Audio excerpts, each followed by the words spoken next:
Bonjour, le sujet d'aujourd'hui, c'est devenir écrivain et écrivaine. Ce que je suis. Donc l'idée, c'est de parler dans un premier temps uniquement du premier livre que j'ai fait éditer par l'éditeur Le Lys Bleu, Paris. Donc mon premier roman s'appelle 40 ans et un cancer et le deuxième, Le temps d'un regard. Et encore merci à l'éditeur de m'avoir choisi et d'avoir accepté d'éditer ces deux livres. Alors ce ne sera que sur le premier livre que je vais développer cette vidéo, étant donné que le premier livre 40 ans et un cancer, c'était au moment où je traversais donc le premier cancer que j'ai vécu et donc, pourquoi comment je suis arrivée à ça? C'est tout simplement parce que quand j'avais mes rendez-vous médicaux, je notais sur un livre, un cahier, pardon, que j'avais acheté qui était magnifique. Je me disais, bon, il faut que je note toutes mes questions, les réponses des soignants, parce que ça m'arrivait de perdre un peu la mémoire, de pas me concentrer. Je me suis dit, il faut à tout prix que je note tout. Donc je notais, je réagissais, j'étais dans les salles d'attente, donc je griffonnais, des fois j'étais en colère, des fois, je mettais juste un mot, des fois une petite phrase, des fois, et cetera, et cetera. Et ça s'est enrichi en fonction durant toute la durée de ce protocole, qui a été presque d'un an. En 2009, j'ai vécu un traumatisme, le pire traumatisme de ma vie, et donc j'ai arrêté d'écrire ce livre. Donc j'étais à 90%, on va dire, et j'ai complètement arrêté. C'était mon choix, je n'avais plus d'inspiration, j'avais plus envie d'écrire, enfin j'étais dans un état pas possible.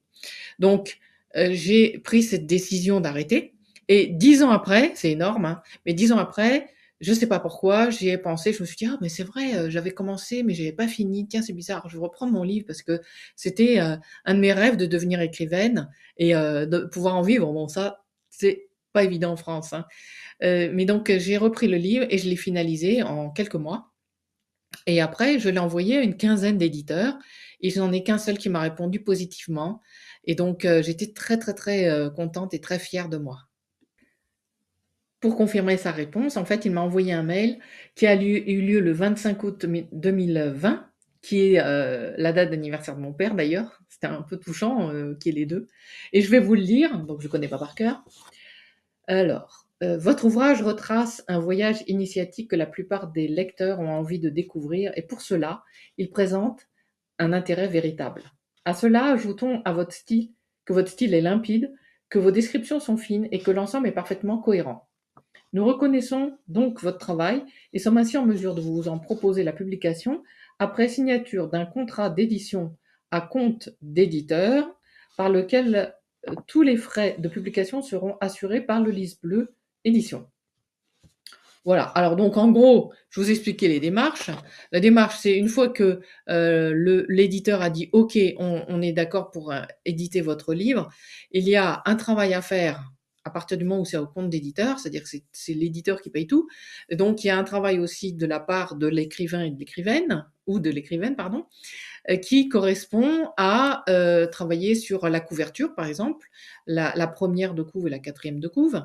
Donc, chercher des photos, des images, etc., ou même créer des dessins, quel que soit ce qu'on veut faire. Et puis, c'est un échange avec donc les prestataires, les collaborateurs qui travaillent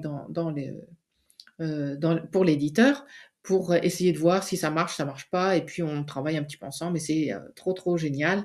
Il y a aussi la partie, une fois que c'est imprimé, il y a l'écrivain ou l'écrivaine qui achète donc les ouvrages, un certain nombre d'ouvrages. Ça fait partie d'une contribution supplémentaire, qui les achète et puis après qui cherche à les revendre. Toute la partie revente, la partie communication, c'est principalement à l'écrivain ou l'écrivaine de le faire. Donc là, c'est quand on ne connaît pas ce milieu, ce n'est pas évident, j'avoue, mais on trouve quand même des solutions. Étant donné que l'éditeur m'a permis de mettre en ligne, enfin, c'est pas qu'il m'a permis, c'est que c'est lui-même qui l'a fait, de mettre en ligne mes livres, à la fois sur la Fnac, Amazon, Cultura, et cetera, beaucoup d'autres, plateformes en ligne donc. Donc ça me permet à ces plateformes de les vendre Et donc moi ça m'a fait, du bien déjà de me voir en ligne et puis en plus, j'espérais que ça se vende et donc ça a été un moyen de le vendre. J'ai aussi vécu, un rendez-vous direct et une vente directe, lors, de rendez-vous, par exemple avec mon entourage qui souhaitait un livre et cetera, donc pouvoir le vendre. Des moments où je pouvais, tenir des séances de dédicaces aussi, entre autres la médiathèque de ma ville. Donc c'était des moments vraiment, waouh, incroyables. C'était magnifique. Malgré que finalement, le «retour sur investissement» entre guillemets, me concernant, au niveau financier, il était très faible puisque en tant qu'écrivaine, je n'ai pu récupérer que 13 de la vente. Donc ça reste, très, très maigre, mais à la limite, je m'en fichais complètement en fait, du montant que j'allais récupérer. C'était surtout le fait de pouvoir, devenir écrivaine, d'être reconnue, et d'être appréciée aussi par les lecteurs et les lectrices. Et en plus, il y a eu une autre prestation de l'éditeur qui m'a aussi beaucoup plu. On n'était pas obligé de la prendre en compte, mais j'ai choisi de la prendre pour moi. C'était, l'impression d'ouvrages à gros caractères, c'est-à-dire en faveur et à destination des personnes malvoyantes.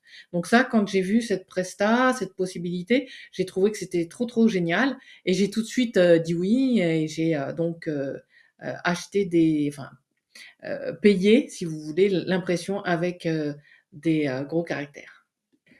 Et enfin, ce que je voulais dire, c'était que le livre, bon, certes, c'était pour témoigner, ce que j'avais vécu, expliquer aussi les solutions que j'avais trouvées, partager, la montagne que j'avais grimpée, mais j'ai réussi à la grimper, et j'ai quand même tenu bon pendant tout le protocole, donc j'étais, très, très contente de le partager. Mais c'était aussi un moyen de remercier aussi les personnes qui ont été là pour moi, dans mon entourage, que ce soit amis, famille, que ce soit des personnes, des anciens collègues et cetera. Donc la liste était très, très longue et c'était un moyen de les remercier en les faisant, intégrer plus ou moins, dans le livre, dont aussi, mon chirurgien.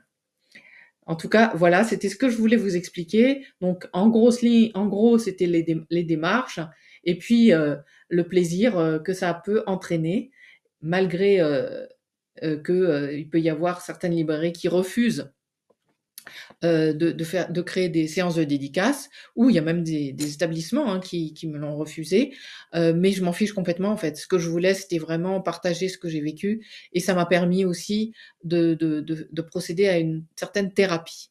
Donc voilà, très fière et très heureuse de vous le dire, même si je n'en vis pas, pourquoi pas peut-être un jour? À bientôt et merci de votre écoute.